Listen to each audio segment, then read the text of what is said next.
అందరికీ నమస్కారం. నా పేరు Padmaja. Welcome to my Indian platter. ఇవాళ మనం రాగి జావ ఎలా చేయాలో చూద్దాం. రాగి జావ అనంగానే ప్లెయిన్ రాగి జావ కాదండి. రాగి జావతో పాటు బోలెడన్ని నట్స్ అండ్ సీడ్స్ రాత్రే నానబెట్టి, పొద్దున గ్రైండ్ చేసి, ఈ జావతో కలిపి మేము రోజు తాగుతాం అన్నమాట. అసలు చెప్పాలంటే ఇట్స్ ఎ సూపర్ డ్రింక్. దాంట్లో బోలెడన్ని proteins, fibres, healthy fats, minerals, vitamins ఇలా చాలా ఉంటాయి. అవి మన హార్ట్ హెల్త్‌కి, బ్రెయిన్ ఫంక్షనింగ్‌కి, ఓవరాల్ వెల్ బీయింగ్‌కి చాలా హెల్ప్ అవుతుందనమాట. So, come let's start making రాగి జావా. ఇప్పుడు నేను చేసే రాగి జావకి కావాల్సిన పదార్థాలన్నీ చూద్దాం. నేను రాగి పిండి తీసుకున్నాను. అలాగే pumpkin seeds,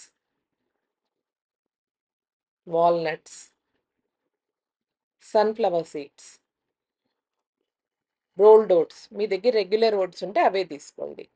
chia seeds, almonds. ఇప్పుడు ఇవన్నీ మనం రాత్రే నానబెట్టుకోవాలనమాట. అలాగే రాగి జావ కూడా రాత్రే చేసి పెట్టుకోవాలి. ముందర మనం సీడ్స్ అన్నీ నానబెట్టుకుందాం.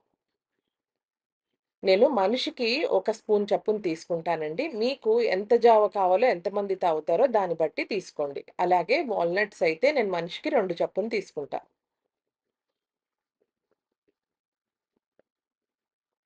సన్‌ఫ్లవర్ సీడ్స్ కూడా అంతే. మనిషికో స్పూన్ చప్పున మీరు తీసుకోండి.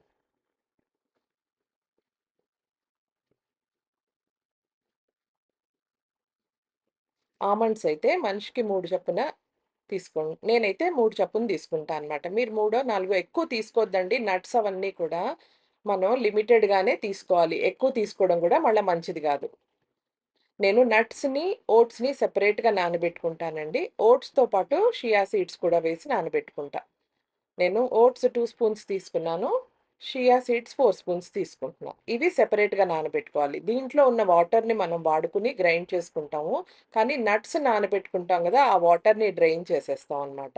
ఆ నట్స్ బాగా కడుక్కొని, అప్పుడు ఆ నట్స్‌ని గ్రైండ్ చేసుకుంటాం. ఆ వాటర్ అంతా తీసేసి. సో, ఇప్పుడు మనం రాగి జావ ఎలా చేయాలో చూద్దాం. నేను రాగి జావకి 4 స్పూన్లు రాగి జావ తీసుకుంటున్నాను. తీసుకొని దీంట్లో నేను వార్మ్ వాటర్ పోసుకొని, దాన్ని నేను స్టవ్ మీద పెట్టి కుక్ చేసుకుంటా అనమాట. మీరు ఆ థిక్‌నెస్‌ని, కన్సిస్టెన్సీని అడ్జస్ట్ చేసుకుంటూ, కావాలిస్తే వాటర్ పోసుకుంటూ, అడుగంటకుండా మీడియంలో పెట్టుకొని కంటిన్యూయస్‌గా మీరు కలుపుకుంటూ ఆ రాగి జావని కుక్ చేసుకోండి. 7-10 మినిట్స్ మీరు మీడియంలో కనుక కుక్ చేసుకున్నారంటే రాగి జావ కుక్ అయిపోతుంది. అది మంచిగా కుక్ అవ్వాలి. లేకపోతే మళ్ళా డైజెషన్ ప్రాబ్లమ్స్ ఒస్తాయి. చూసారు కదా! ఇలాగా గ్లేజ్ లాగా ఫార్మ్ అవుతుందనమాట పైన. అంటే మన రాగి జావ కుక్ అయినట్టు. రాగి ఈస్ రిచ్ ఇన్ కాల్షియం అండి. మన బోన్ హెల్త్‌కి అది చాలా హెల్ప్ అవుతుంది. రాగి జావని మూత పెట్టి పక్కన పెట్టేసుకుందాం. ఇప్పుడు నట్స్ మనం సోక్ చేసి పెట్టుకున్నాం కదా రాత్రే, ఈ నట్స్ అన్నీ సోక్ చేసుకోవడం మూలాన ఏమవుతుందంటే, మనకి డైజెషన్ బెటర్ అవుతుంది. అలాగే న్యూట్రియంట్ అప్‌టేక్ కూడా మనకి బాగా పెరుగుతుందనమాట. నట్స్‌లో బోలెడంత ప్రోటీన్ ఉంటుంది కదా! ఆ ప్రోటీన్ మన మజిల్‌కి గ్రో అవ్వడానికి చాలా హెల్ప్ అవుతుంది. మన హార్ట్ బావుంటుంది. హార్ట్ హెల్త్ బావుంటుంది. అలాగే బ్రెయిన్ ఫంక్షనింగ్ కూడా బావుంటుంది నట్స్ మూలాన. ఈ మనం సోక్ చేసుకున్న ఓట్స్ అండ్ షియా సీడ్స్ ఉన్నాయి కదా! వీటితోటేంటంటే ఓట్స్‌లో మనకి బోలెడంత ఫైబర్ వెళ్తుంది. షియా సీడ్స్‌లో ఒమేగా 3 ఫ్యాటీ యాసిడ్స్. సో, ఇవన్నీ మనకి హెల్ప్ అవుతాయి. పొద్దున్నే లేచి చూస్తే చక్కగా అన్నీ నానిపోయి ఉన్నాయండి. సీడ్స్ అన్నీ నానిపోయాయి. షియా సీడ్స్ చక్కగా నానాయి. మన రాగి జావ కూడా చక్కగా ఫర్మెంట్ అయ్యుందనమాట. దీంట్లో బోలెడంత ప్రోబయోటిక్స్ కూడా ఫార్మ్ అయ్యుంటాయి. సో, ఇవి రాగి జావని పక్కన పెట్టుకొని ముందర మనం సీడ్స్ అండ్ నట్స్‌ని గ్రైండ్ చేసుకొద్దాం. షియా సీడ్స్‌ని డైరెక్ట్‌గా వేసేసుకోవచ్చండి మిక్సీ జార్‌లో. ఓట్స్‌ని, షియా సీడ్స్‌ని, నట్స్‌ని మటుకు బాగా కడుక్కోవాలి. 2, 3 సార్లు కడుక్కొని వాటర్ డ్రైన్ చేసుకొచ్చాక అప్పుడు ఈ నట్స్‌ని వేసి కావాల్సితే కొంచెం వాటర్ యాడ్ చేసుకొని స్మూత్‌గా దాన్ని గ్రైండ్ చేసుకోవాలనమాట. ఈ స్మూత్‌గా గ్రైండ్ చేసుకున్న మిశ్రమాన్ని మన రాత్రి చేసి పెట్టుకున్నాం కదా! దాంట్లో వేసి బాగా కలిపేసుకోవాలి.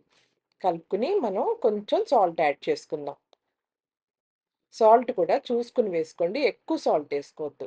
చప్పగా ఉన్నా పర్వాలేదు గానీ, సాల్టీగా ఉండకుండా చూసుకోండి. ఇవన్నీ వేసుకొని విస్క్ హెల్ప్ తోటి బాగా స్మూత్‌గా మనం దాన్ని విస్క్ చేసుకోవాలి. అవసరమైతే కొంచెం వార్మ్ వాటర్ యాడ్ చేసుకోండి. మీ దగ్గర హ్యాండ్ బ్లెండర్ కనుకుంటే, హ్యాండ్ బ్లెండర్ హెల్ప్ తోటి ఇలా స్మూతీలా తయారు చేసుకోండి. మీకు బాగా చల్లగా అనిపిస్తే కొంచెం వేడి చేసుకోండి. మళ్ళా ఎక్కువ వేడి చేసుకుంటే ప్రోబయోటిక్స్‌లో అంత మనకు కావాల్సిన బ్యాక్టీరియా అంతా చచ్చిపోతుంది. సో, ఇంతేనండి. జావ చేసుకోవడం. ఇంత హెల్తీ అన్నమాట ఈ జావ. మనం ఇన్ని వేసుకోవడం మూలాన.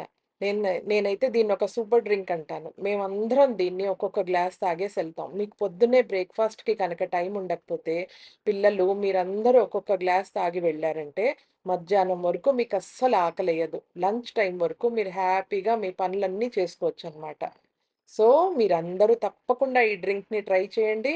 మీకిది ఎలా నచ్చిందో నాకు కామెంట్ రూపంలో తెలియచేయండి. ఈ రెసిపీ కనుక మీకు నచ్చినట్టయితే please like, share and subscribe to my channel for more such videos and thank you for watching my Indian platter.